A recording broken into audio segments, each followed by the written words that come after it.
Bismillahirrahmanirrahim. Assalamualaikum warahmatullahi wabarakatuh. Waalaikumsalam. Sungguh indah batu pualam, di atasnya buah yang sedang ranum. Dari bunyi sambutan salam nampaknya belum dapat minum. Itu sekedar menjawab pantun Pak Wakil Kepala tadi. Dalam tradisi Melayu pantun mesti dijawab.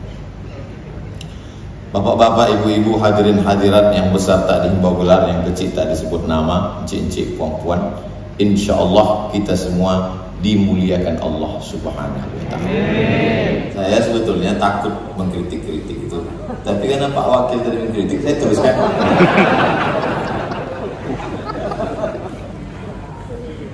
Membedakan kita dengan orang yang tak punya misi itu pada perjuangannya. Bekerja, berjuang. Tapi kerjanya tak bisa sendiri. Inna alaikum lahafizin kiraman katibin. Ada malaikat yang mencatat amal. Mungkar nakir, ada malaikat yang bertanya. Ada malaikat Malik, ada malaikat Ridwan. Padahal Allah Maha Kuasa. Kenapa mesti ada malaikat-malaikat meniup sangkakala, menurunkan hujan, mencabut nyawa? Kenapa mesti ada malaikat? Sesungguhnya Allah ingin mengajarkan kita membuat teamwork. Teamwork, bekerja sama, sama-sama bekerja. Karena banyak juga namanya teamwork, kerja sendiri. Nabi Muhammad SAW bisa sendirian. Wala saufa yu'tika rabbuka fatardah. Kalau kau mau Muhammad sallallahu alaihi wasallam, apapun yang kau mau ku kasih kata Allah. Tapi dia tetap diapit. Ada anak muda yang bertenaga, Umar bin Khattab. Ada anak muda yang cerdas, Ali bin Abi Thalib. Ada perempuan yang cerdas, Sayyidatuna Aisyah. Ada orang kaya, Utsman bin Affan, Sa'ad bin Rabi', Abdurrahman bin Auf. Ada orang tua yang bijaksana, Abu Bakar Siddiq. Tak bisa kita ini one man show. Mesti bekerja, berjuang bersama-sama. Mudah-mudahan ketika keluarga besar BP berjuang dan turun berkah, masuk surga semuanya. Saya pun ikut pula bersama keluarga besar BP. Pas ditanya malaikat, ini keluarga BP khusus, kau? Aku pernah ceramah sekali. Nah, masuklah. Itulah pentingnya kita bersama orang baik-baik. Tadi sebelum ke BP ini, tadi saya ikut juga sama komunitas namanya Paskas. Paskas ini singkatan dari Pasukan Amal Soleh. Paskas inilah yang membawa saya ke pulau-pulau mengantar beras. Saya pun mengambil beras, saya pikul. Habis itu saya tanya, gimana? Udah, maksudnya udah cukup untuk konten.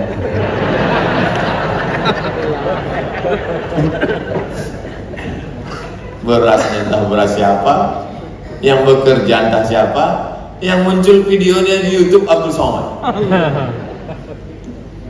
Jadi saya tanya lah adik-adik Paskas nih, berapa banyak beras yang mau dibagi dalam sebulan ini? 10 ton. Berapa anak yatim fakir miskin doa yang bisa disalurkan keliling pulau? 5.000 yatim fakir miskin doa tahfiz Quran santri yang menikmati beras gratis. Dari mana beras ini? Dari pegawai Pemko Potong Atas. Cukup 10 ton ini? Kurang Pak Ustaz. Kemana kita cari? Tak tahu. Jadi dalam perjalanan tadi pikir saya, ini mau ke BP, habisnya 10 ton lagi.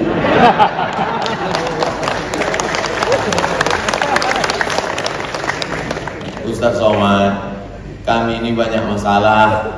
Di rumah masalah, di jalan macet masalah, di kantor pun masalah. Kami undang Ustaz ceramah biar hati kami tenang. Mendengar Potong Atas tadi makin kusut. Jangan nanti setelah tak ada lagi kuasa barulah datang ke pengajian Abdul Somad berapi-api. Setelah selesai tausiah langsung menghadap Ustaz Somad, apa yang bisa kita lakukan? Bapak masih kerja lagi, baru berhenti kemarin. Baca Yasin aja lah Pak.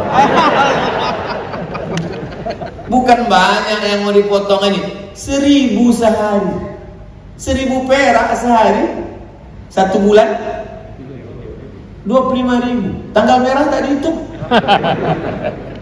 Hanya 25.000 yang ditransferkan, angka nominal terendah.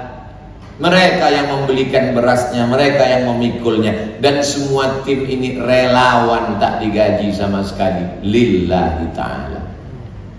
Makan siang dari mana? Ada tokoh di pulau itu mengajak, Ustaz Somad silakan datang, disediakannya lah gonggong, kepiting. Saya tengok relawan ini tak ada yang makan, tak kalian makan, kolesterol. Kesempatan lah, habis. Ini semua menjadi bekal kita menghadap Allah Subhanahu wa ta'ala. Jadi saya kalau diminta untuk tausiah, untuk ceramah itu selalu saya tanya, goalnya apa? Apa yang mau dicapai? Ini Pak Ustaz, kita mau bangun masjid supaya jamaah mengumpulkan duit, wakaf tanah, semen, batu bata, kerikil. Untuk apa lagi cerita masjid?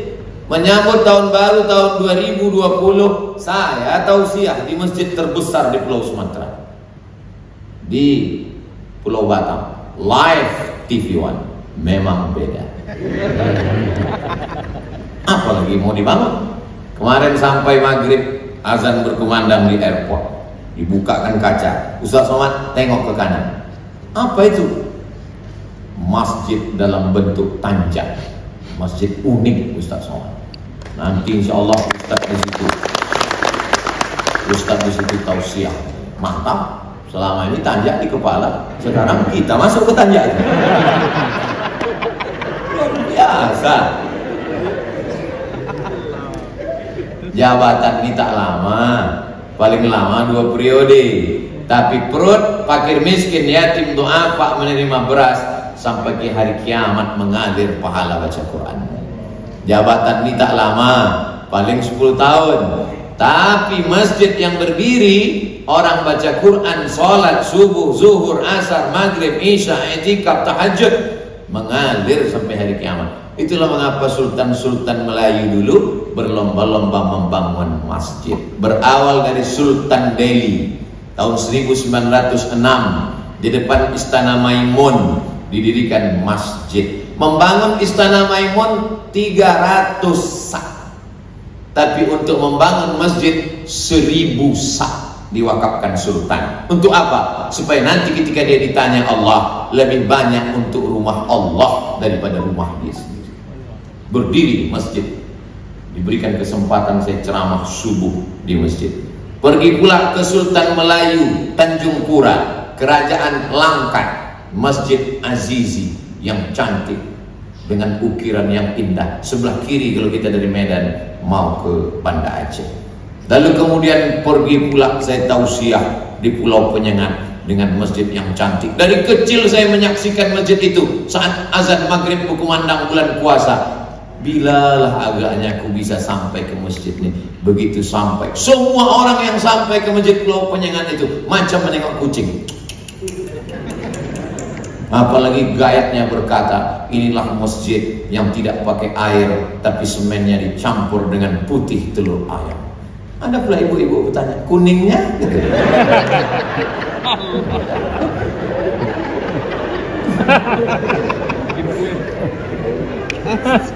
Bangga kita luar biasa.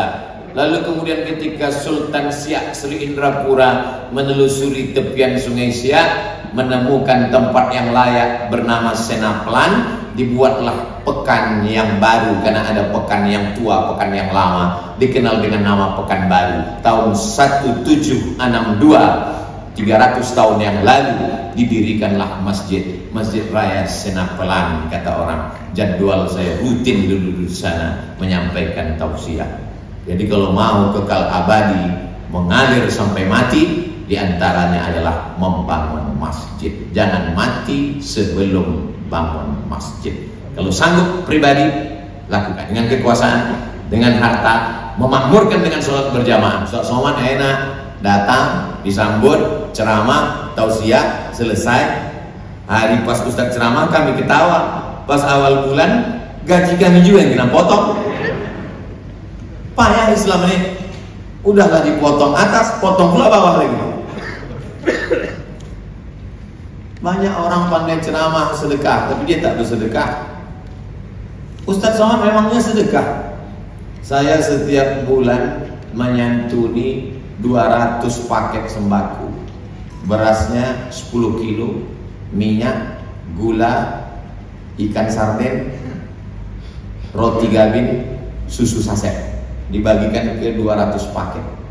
Lalu kemudian anak yatim, fakir, miskin, du'afa, tahfiz Quran 25 anak.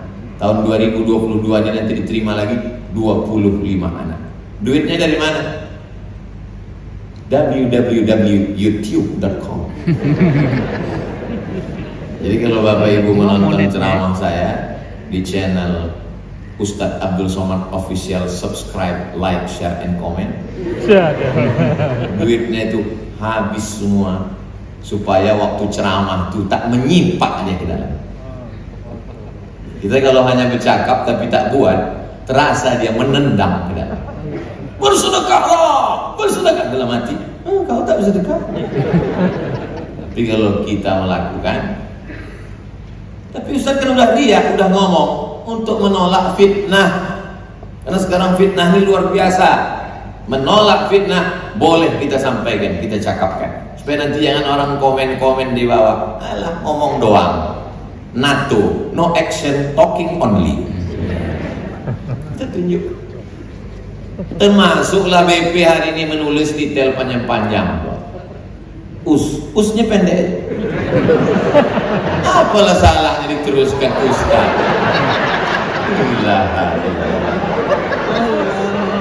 Nampaknya tukang buat banner kena habis hari.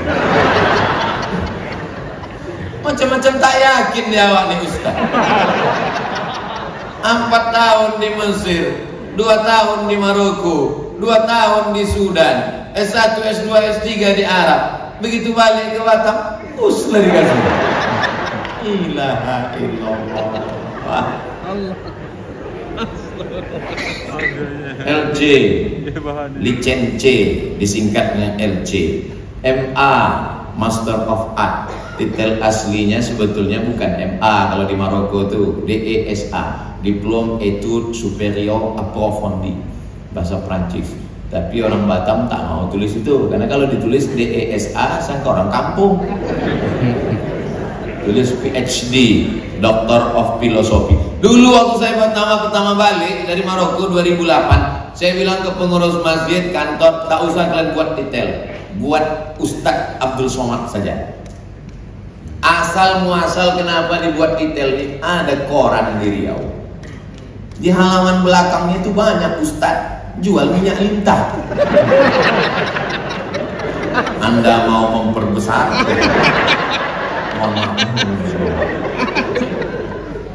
Saya takut nanti diundang orang untuk yang koran tadi. Itulah asal muasal saya buat LCMA supaya bisa mereka bedakan.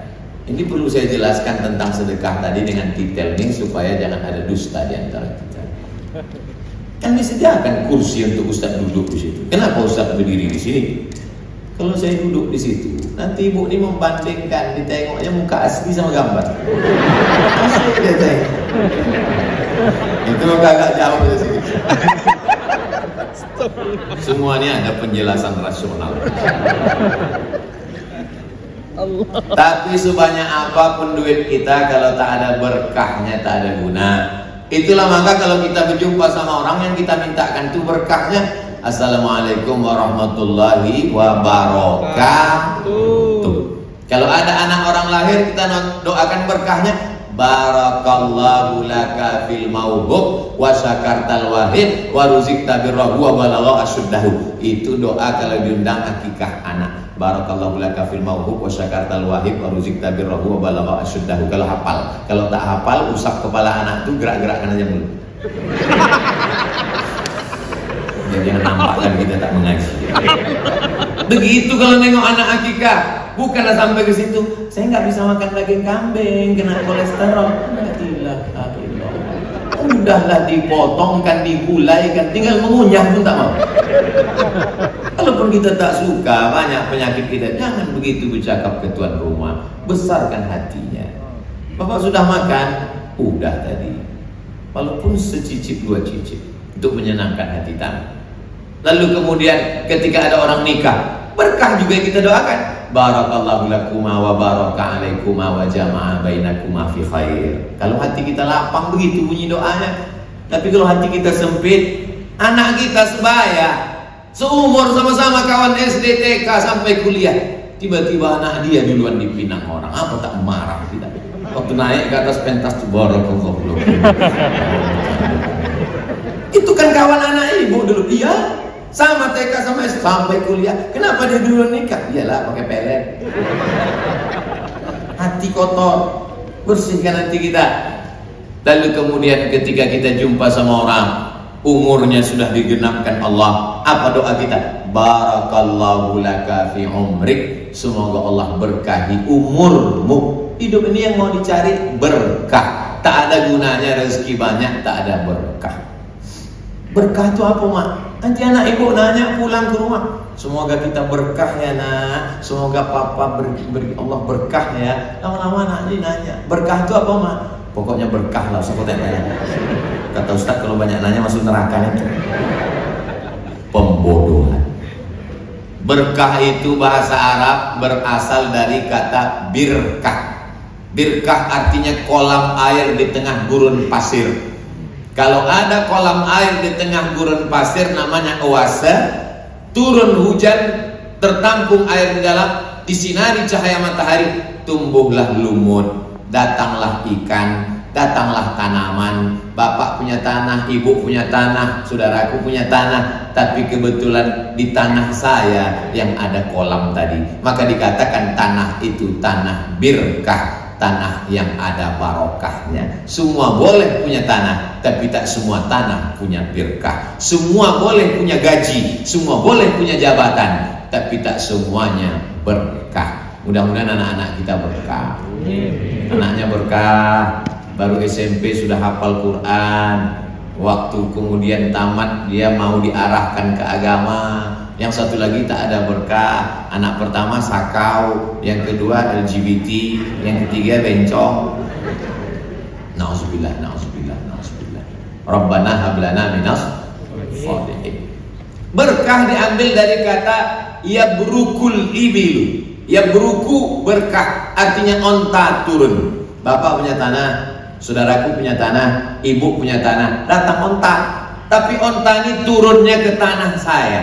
Maka begitu onta turun ke tanah saya, onta liar, tiba-tiba turun dia ke tanah saya, maka saya dapat berkah. Kenapa? Dapat hewan tunggangan, dapat daging onta, dapat tulang onta, dapat bulu onta, dapat peliharaan onta. Maka makna berkah adalah ada kelebihan. Makanya selalu kita doakan orang, wa barakatuh, berkah hartamu, berkah jabatanmu, berkah umurmu, berkah istrimu, berkah duniamu, berkah ilmumu, berkah amalmu, berkah dunia, berkah akhirat. Dan keberkahan itu didapatkan kalau kita berjamaah. Hanya saja berjamaah ini konotasinya di masjid. Padahal berjamaah itu bahasa Indonesianya bersama. Tak mau pakai istilah jamaah, bersama. Tak mau pakai istilah bersama, berjamaah. Tak mau pakai istilah berjamaah, tak mau pakai istilah bersama, pakai istilah kampung kami, together. Ternyata kalau habis makan lontong sayur ini lancar bahasa Inggris. Bapak Ibu yang dimuliakan Allah Subhanahu wa taala, kita jaga kebersamaan kita. Yang sudah ikut pengajian, perhatikan ustadznya baik-baik. Kalau dengan ikut pengajian kita makin bekerja sama, teruskan. Kalau makin ustadz ini diundang diikuti pengajiannya, kita makin buatnya bersaudara, teruskan. Tapi kalau makin mengaji hanya memusuhi saudara, tak usah. Ini kajian pemecah belah. Contohnya Pak Ustadz, coba tulis di YouTube www youtube.com. Tulis di YouTube tuh Ustadz ahli syubhat. UAS, Ustadz ahli syubhat. Enter. Keluar gambar saya. Ustadz ahli syubhat gitu deh. Yang membuatnya siapa? Selapi. Mencaci maki, mengejek. Kenapa lah benci betul dia dengan saya? Pernah rupanya saya ganggu dia? Tak pernah saya ganggu. Saya menawarkan wa ma arsalnaka illa rahmatan lil alamin. Hanya berbeda pendapat dalam beberapa masalah. Dalam masalah jenggot, saya jelaskan tak semua ulama sepakat jenggot itu wajib. Ada yang mengatakan jenggot itu sunnah. Kalau wajib memanjangkan jenggot, berarti mencukur jenggot lawan dari wajib berarti haram. Kan bahaya tuh kalau kita katakan ikut satu pendapat saja haram.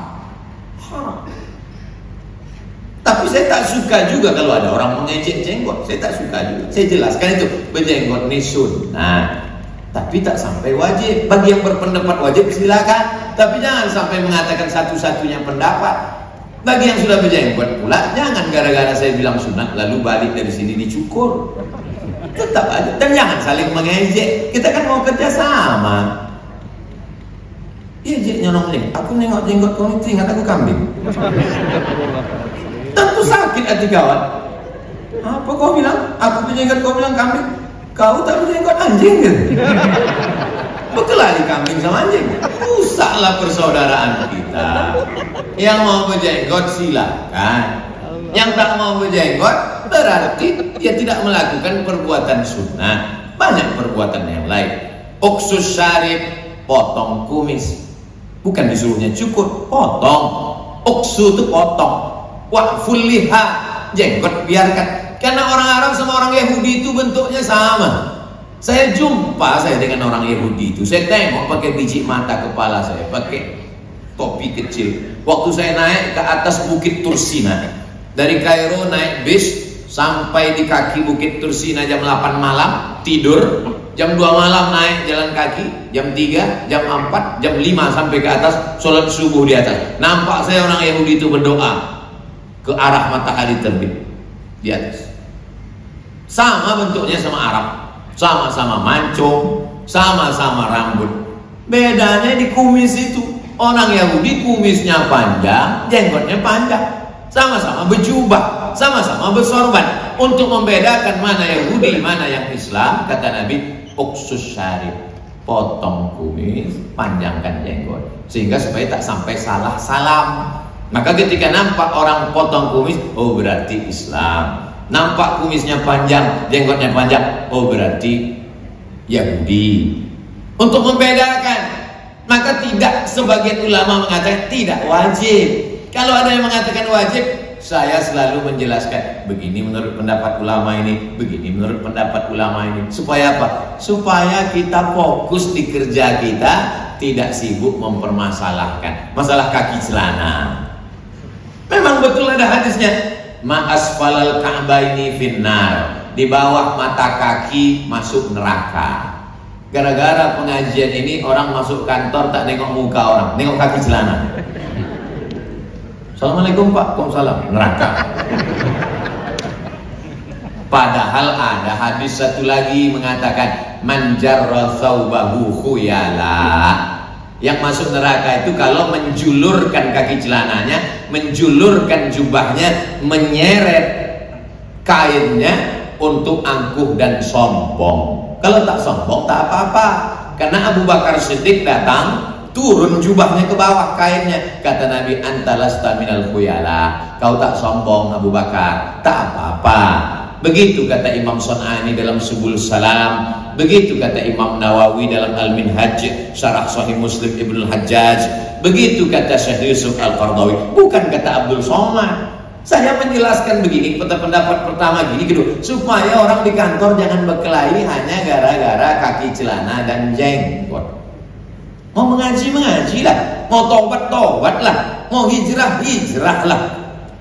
Masalah sholat, sampai ke masjid, selesai sholat bersalaman, assalamualaikum warahmatullah, assalamualaikum warahmatullah. Dulu berkelahi masalah salam-salam selesai sholat. Datang COVID, aman. Sekarang sudah berakhir COVID, ke masjid bersalaman balik, assalamualaikum warahmatullah, assalamualaikum warahmatullah, bersalaman. Yang ini baru mengaji, kata guru dia tak ada salaman selesai sholat. Siapa yang bersalaman selesai sholat bid'ah. Kalau sudah bid'ah dolalah, kalau sudah dolalah neraka jahanam. Kawan nih mau bersalaman, tak ada salam-salaman, salaman itu bid'ah. Dia baru taubat pagi tadi. Apa kata kau? Aku mabuk, kau tak ada kau larang selama ini. Baru sekali ini aku taubat mengaji mau salaman kau aku. Gimana kita mau bekerja sama? Mau taubat silakan. Banyak, ada yang taubatnya melalui jamaah tabligh, ikut. Ada yang taubatnya melalui pengajian Muhammadiyah. Ada yang taubatnya melalui Nahdlatul Ulama. Ada yang taubatnya melalui Persatuan Tarbiyah Islamiyah. Ada yang taubatnya melalui tarekat. Ini hanya pintu masuk. Tapi isinya di dalam tetap la ilaha illallah Muhammadur Rasulullah. Ada masalah berbeda-berbeda. Saya berapa lama ceramah di Masjid Muhammadiyah di Jalan Paus Riau? 2 tahun saya jadwal di situ. Di masjid didirikan orang Muhammadiyah, Akramun Nas, di Jalan Ronggowarsito, Komplek Universitas Riau. 4 tahun ceramah di situ. Walaupun saya berbeda secara ibadah, Muhammadiyah bismillahnya sir. Kalau saya jadi imam jahar, Allahu Akbar, Bismillahirrahmanirrahim, Alhamdulillahi Rabbil Alamin. Kalau Muhammadiyah, Allahu Akbar, Bismillah, Alhamdulillahi Rabbil Alamin. Ketika saya diminta pengurus jadi imam di Masjid Muhammadiyah Jalan Paus, Ustaz Somad silakan maju. Batu.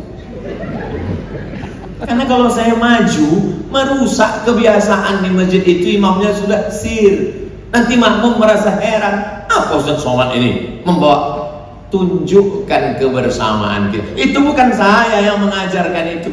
Ulama-ulama yang berlapang dada menerima perbedaan. Syekh Abdurrahman Sudais, Imam Masjidil Haram. Bahkan ketuanya imam-imam Masjidil Haram, Masjid Nabawi, ketuanya itu Dr. Syekh Abdurrahman Sudais. Ketika beliau diundang di Masjid Istiqlal, selama dia jadi imam di Masjidil Haram, tak pernah dia baca jahat, tetap sir. Alhamdulillahirabbil alamin, arrahmanirrahim. Tapi begitu dia di Istiqlal, Bismillahirrahmanirrahim, dibacanya jahat. Ketika habis amin, waladdallin, amin, dibacanya lagi bismillah jahat. Bismillahirrahmanirrahim, sabbihisma rabbikal a'la. Kenapa dia baca jahat? Karena dia tahu di Jakarta, di Istiqlal Indonesia, mayoritasnya bermazhab Syafi'i. Ini hanya perbedaan-perbedaan.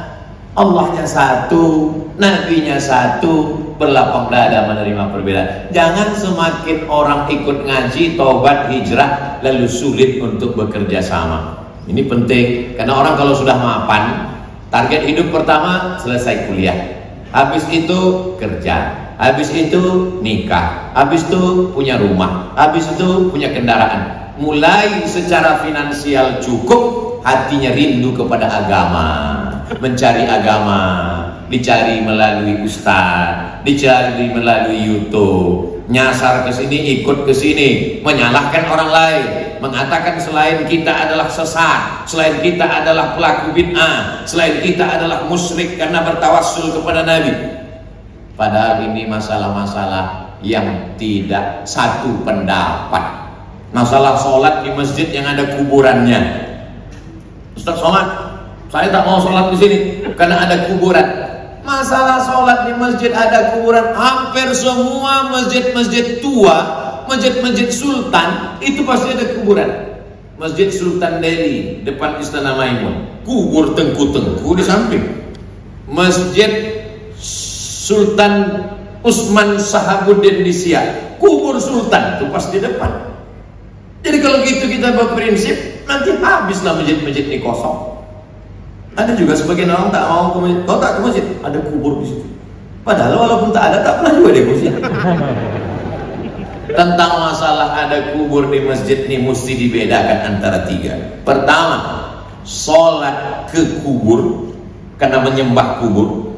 Yang kedua, ada kubur lalu kubur itu diratakan, dibangun masjid di atasnya. Yang ketiga, sholat di masjid lalu kemudian di depan dan di samping ada kubur. Itu tak sama. Yang ada dalam hadis dikatakan, la'anallahu al-yahud wan nasara. Allah melaknat orang Yahudi. Ittakhadhu qubur anbiya'ihim masajid. Allah melaknat orang Yahudi karena mereka menjadikan kuburan sebagai masjid. Bukan sholat di masjid yang ada kubur. Kubur Abdul Somad misal. Lalu kemudian setelah 2, 3, 5 tahun diratakan pakai bulldozer, dibangun di atasnya masjid, Masjid As-Somad. Tak boleh sholat di situ. Kenapa? Karena ada jasad Abdul Somad di bawah.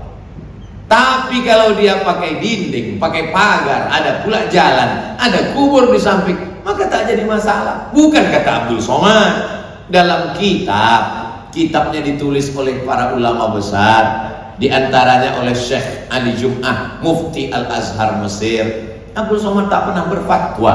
Dia tak sadar diri, tahu diuntung dia bukan ulama, hanya membacakan beberapa pendapat-pendapat para ulama. Begitu juga tentang perempuan pergi ke masjid. Di kantor ada musola, ada perempuan sholat ke masjid. Memang betul ada hadis mengatakan perempuan lebih bagus sholat di rumah, lebih bagus sholat di kamar, lebih bagus sholat di tempat yang sempit. Kapan itu? Kalau terjadi fitnah. Di Israel, Palestina sedang dijajah Yahudi, tak boleh sholat ke masjid, takut ditangkap tentara Israel. Tapi di kantor BP ada tentara Israel? Tak ada. Tapi perempuan ke masjid ini pun tetap juga menjaga syarat dan ketentuan berlaku. Karena pernah juga saya sama kawan saya masuk ke masjid, jamaah belum datang, tirainya tinggi. Pas kami masuk mau tahiyatul masjid, dari balik tirai terdengar kiki. Kata kawan saya, patutlah perempuan ini dilarang ke masjid. Ada pula sebagian masjid itu dikuasai perempuan, tak berani Bilal iqamat kalau tak ada perintah dari belakang. Komat, baru berani. Rupanya Bilal itu dikirim gulainya dari ibu. Dia berpuasa di masjid. Atau pergi ke masjid pakai parfum yang harum semerbak luar biasa, dipakainya di ujung pintu gerbang, tercium imam di depan sampai hilang ayat imam itu. Tapi kalau dia ke masjid menutup aurat, pakaiannya tak sempit, tidak pakai parfum berlebih-lebihan, tak pula pakai makeup berlebihan. Kadang ke masjidnya biasa aja, makeup luar biasa, sebelah hijau sebelah biru, dipakai waktu mati lampu. Jadi khilafiyah ini di Masjid Nabawi, kalau kita menghadap ke arah kiblat, sebelah kiri ada 3 pintu. Pintu yang pertama namanya Babul Baqi, karena pintu itu mengarah ke pemakaman Baqi. Di belakang Babul Baqi ada namanya Babu Jibril, karena Jibril kalau mau datang selalu masuk dari arah situ. Di belakang Babu Jibril ada namanya Babun Nisa, pintu perempuan. Kenapa disebut Babun Nisa? Karena ada perempuan sholat di Masjid Nabawi. Tak mungkin ada pintunya kalau tak ada orangnya. Aisyah ketika iktikaf setelah Nabi meninggal, summa i'takafa azwajuhu min ba'di. Setelah Nabi meninggal, istri Nabi Sayyidatuna Aisyah tetap iktikaf. Padahal iktikaf 10 hari 10 malam. Kalau 10 hari 10 malam aja boleh, apalagi yang 5 menit sholat 10 menit. Tapi tetap dengan syarat dan ketentuan berlaku, dengan kode etik jurnalistik, menjaga adab-adab di dalam masjid, tidak melanggar aturan. Jangan ke masjid pakai sepeda motor, tak pakai jilbab, rambut basah, pakai pula celana sempit, banyak atuk-atuk masuk paret gara-gara pakai celana sempit. Yang saya sampaikan itu adalah begini menurut pendapat ulama, begini menurut mazhab Hanafi, begini menurut mazhab Maliki, begini menurut mazhab Syafi'i, begini menurut mazhab Hambali. Tentang masalah musik Kalaulah musik itu haram secara mutlak, bagaimana kita menyanyikan kepada seluruh peserta agar tegak berdiri menyanyikan lagu kebangsaan Indonesia Raya? Indonesia tanah airku, tanah tumpah darahku. Kata Syekh Yusuf Al-Qaradawi dalam kitab sudah diterjemahkan ke bahasa Indonesia, judulnya Fiqhul Ghina, Fiqhul Musiqa wal Aghani, fikih musik. Musik sama macam cakap, kalau baik ya baik, kalau tak baik ya tak baik. Lagu baik, barakallah lakuma wa baraka alaikuma, baik. Mengajak jihad, baik. Solawat mengingatkan kepada Nabi, apa salah? Tapi kalau lagu ini pula mengajak kepada zina, cinta satu malam, mengajak kepada perbuatan maksiat, pulang-pulang berbadan dua, mengajak kepada perselingkuhan, selingkuh itu indah, mengajak kepada perbuatan yang tak baik, selimut tetangga. Hafal juga Ustaz ini, teman. Ini semua adalah sama macam cakap.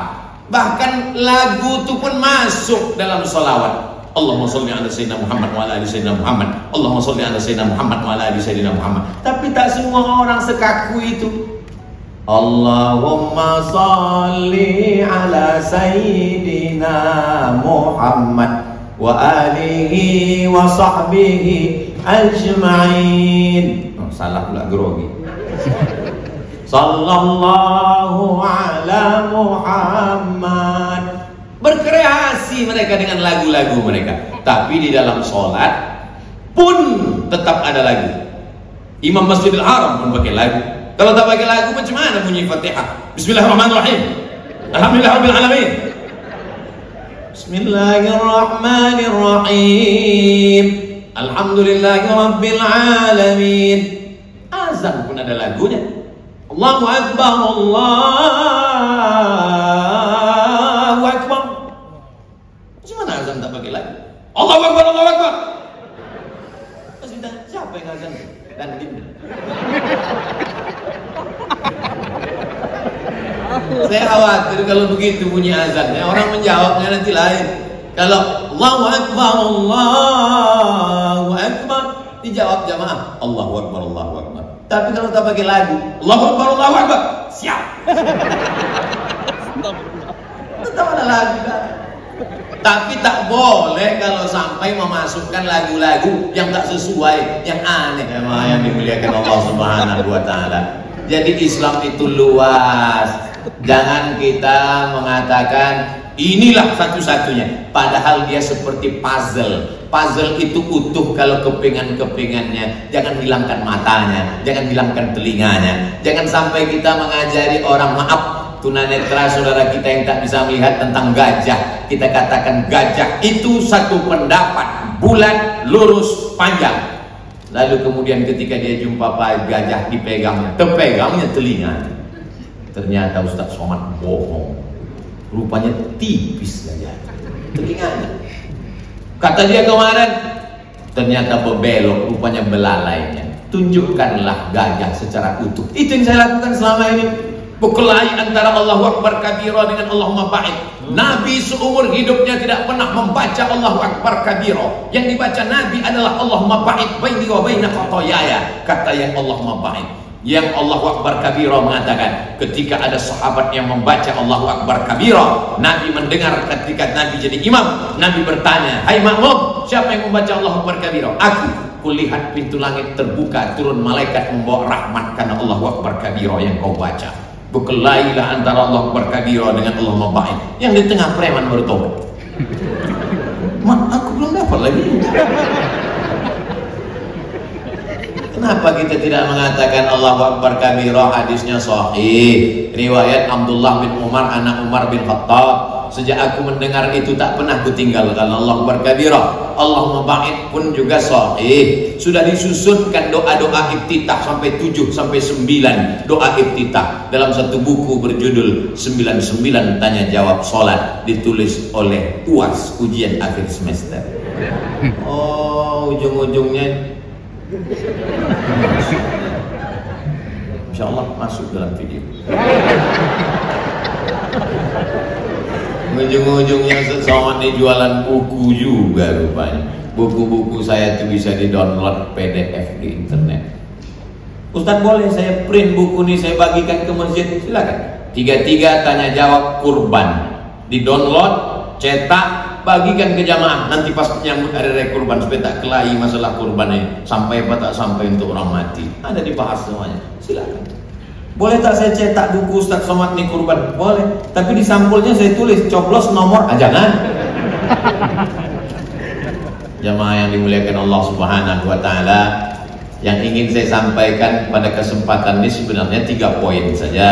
Poin yang pertama, pakailah harta ilmu untuk menolong agama Allah. Yang kedua, kalau pengajian itu membuat kita lembut hati, makin bersaudara, makin saling sayang, menghormati perbedaan, teruskan. Tapi kalau hanya membuat hati kita keras, melihat kawan sebagai lawan, orang salah sedikit dicaci maki, sumpah serapah, maka berpindahlah ke lain guru. Yang tak boleh itu berpindah ke lain hati. So sweet. Itulah 2 poin. Nanti kalau ada yang bertanya, apa yang disampaikan Ustaz Somad tadi? 2 poin. Itu yang dapat saya sampaikan pada kesempatan ini. Di akhir majelis, mudah-mudahan yang dililit hutang dilepaskan Allah dari riba, anak-anak dipelihara terjaga dari perbuatan maksiat, keluarga sakinah mawaddah warahmah, anak soleh dan solehah, istiqomah dalam iman dan Islam.